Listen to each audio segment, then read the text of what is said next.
We got John in Melbourne, Florida. Hey guys. How you doing? Hey. Pretty good. I can understand the emotional objection to like a murderer or whatnot. That's fine. But you understand what I'm saying? We got. For crying out loud. There we go. I was talking about anybody who would advocate that person X deserves to be tortured forever in hell or annihilated simply because they could not believe something for which there was insufficient evidence. While some other subjects of hell, I agree. of course you don't, because it shows the weakness of what you're saying. You're saying that God brought you into this world, He can take you out. God is the ultimate boss. It's absurd, and you fundamentally know it.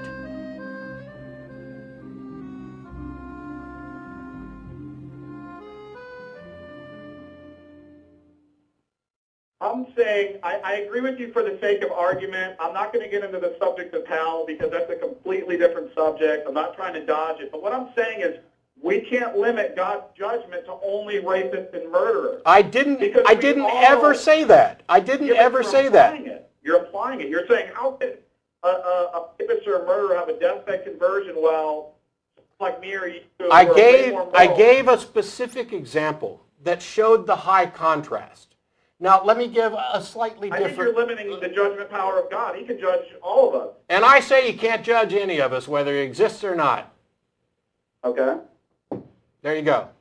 I mean, if you're not going to let me, if you're not going to actually address this seriously, I didn't say that God was limited in what He could judge by those standards. I'm assuming, hey, if there is a God and He judges me by those standards, I can't tell Him He can't. Obviously, He's the one with the power. He's the mafia boss who can break my legs. All I can say is I don't accept those standards. I don't find them just. I find it absurd to find anybody who claims that they're just.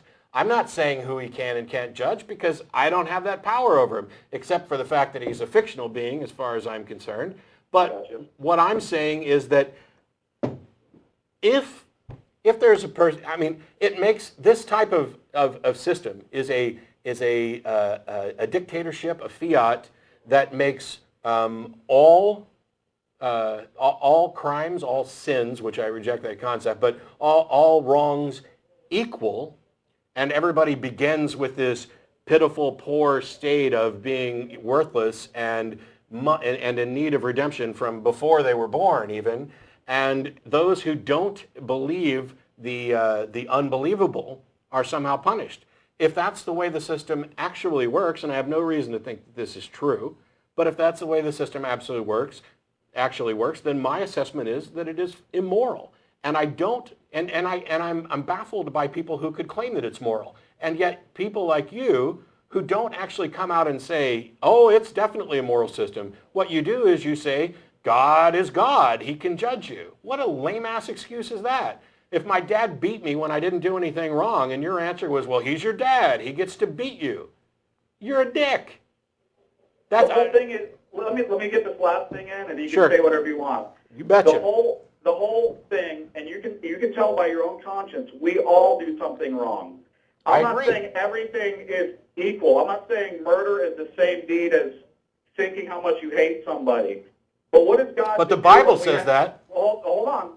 But what is God to do when we have thoughts like that, or we do things that we sin in our own ways? We don't have to be a Jeffrey Dahmer to be a sinner, is what I'm saying. And I'm not putting a guilt trip on you, but you know as well as I do that we're imperfect. None of us are perfect. I never said we weren't. Okay, but that implies we all break some kind of moral standard. That's why we're all held accountable, and that's why our actions can't get us out of it, because by nature we do these things. And that's why, and the whole story of God is not that He's going to break our legs, He sent Christ for us. Oh, bullshit. No, bullshit. No, you're done. You're done. That is the biggest. That is the excuse. That's the mafia boss saying, "I'm going to break your legs unless Jesus is the unless in the story." Well, unless you pay me would be the mafia boss, and that's what Jesus would represent. Jesus is the loophole. Jesus is the unless in the story. It does not make God moral. It does not make the biblical story become suddenly valiant and worthy of respect. Well, in fact, killing somebody that is admittedly innocent in order to compensate for the None crime of us someone are else innocent, did. though. That's what I just But said. She's people talking claim about Jesus. Oh, I'm To sorry. slaughter an innocent person and say, well, that's just recompense for the crap you did, that's not moral either. Plus, it's absurd, this idea of blood sacrifice. It is. How in the world does bleeding make somebody that did I mean, something wrong all of a sudden not You've be got wrong? this. You've got this system that I say is immoral, and you think that the correction to this is for God to sacrifice himself to himself as a loophole for rules that he created that were unjust, and that this makes the rules just? That's crazy.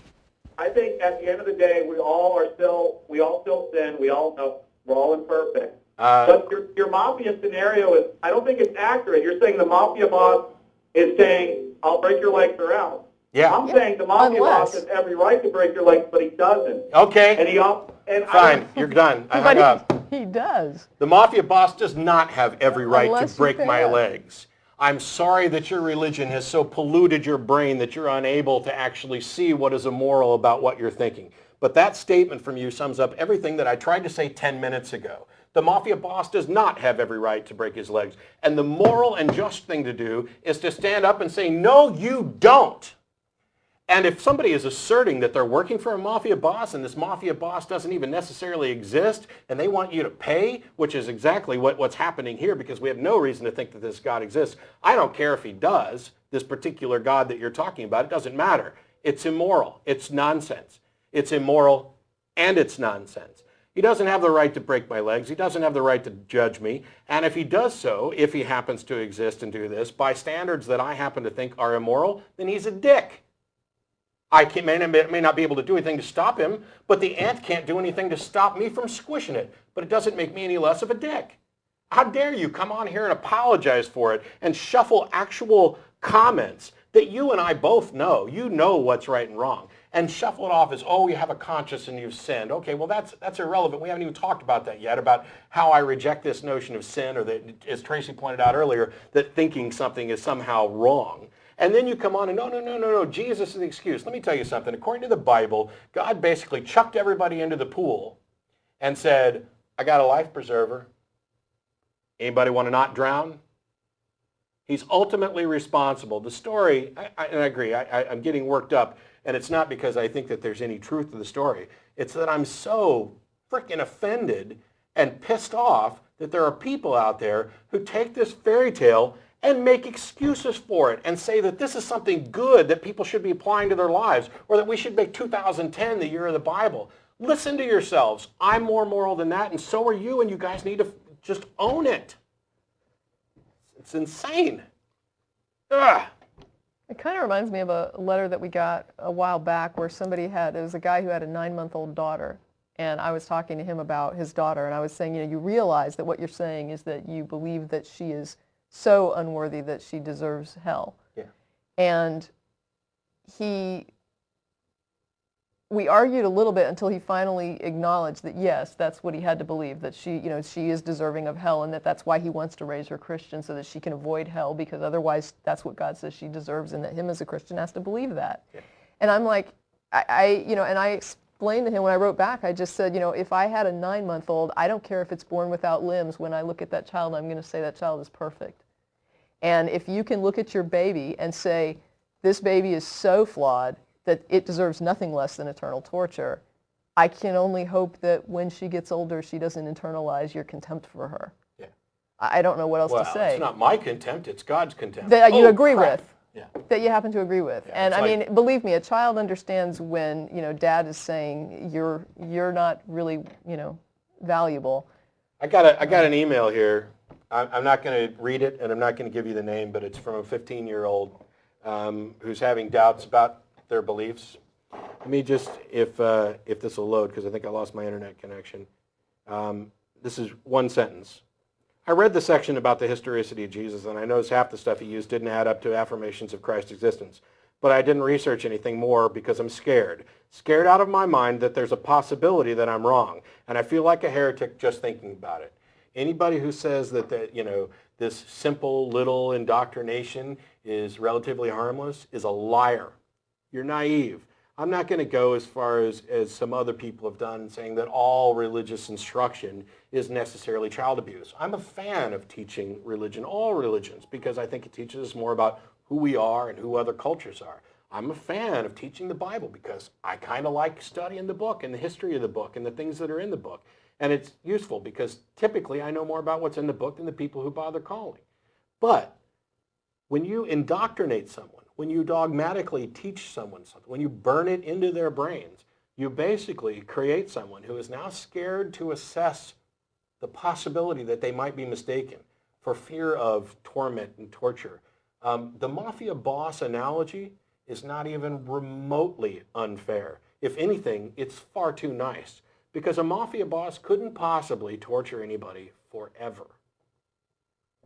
It drives me nuts the way this stuff goes. But you know, I picked that particular example of the rapist and the little girl because it came up on Ray Comfort's blog in the last week, and Ray, and I can't pull it up now because I lost my internet connection, but Ray's response was not any different from John's, actually, which was only mildly surprising. But you know, Ray was like, "Yes, absolutely, break my heart," but she deserved it.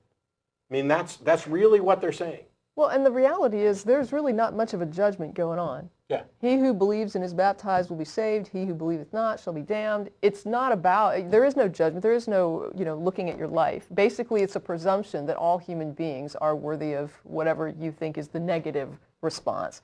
And to a certain degree, I would say that I don't want to say having flaws, because I see that as kind of a weird thing. I don't know that I have in my head a model of a perfect person. Yeah. I don't know what that would look like. But it probably wouldn't include chasing people around with whips, out of a temple. But what I do think to a certain degree is that struggling with learning and with sometimes making the wrong decision and trying to do the right thing, I see that almost as being part of being human. And it's a part of being human that I should think would be valuable, not something that should be spit on and treated like it's wrong. And to tell people that, as they're working things out in their life, and as they sometimes might do something that later they think, oh, there was a better way to handle this, or maybe I did a really wrong thing and I hit a car and I killed 3 people. I mean, sometimes we do things that we're going to carry with us for the rest of our lives. But to be telling people that there is this overblown, extra cosmic penalty for things that we deal with in the here and now, I just don't see the point to tormenting a person like this. And I'm just going to say that's a minor that you were reading that letter from. It's a minor. It's a minor who's scared out of his mind that what he's been told is true, and he doesn't know how he can force it. He's got to keep believing it. He has to believe it. And there's so many people who have been, ex-adherents who talk about that fear of, I just didn't know what to think, and I just prayed and prayed and prayed, and I was so scared because I didn't want to make a mistake. And it's just drilled into them, the threat of the magnitude of the wrong choice, which would be not believing, is so drilled into the heads of these children that they're not, it's almost like they won't stop until they have some excuse to believe. And I think that's the whole point. And in one of the most offensive moves ever, when somebody expresses that fear, or one of the responses is that, well, that's God, trying to show you that this is wrong. This fear, this supposed conscience thing. It's reprehensible. Well, just investigating it, doubting it is just, That's what heretic just thinking about it. Yeah.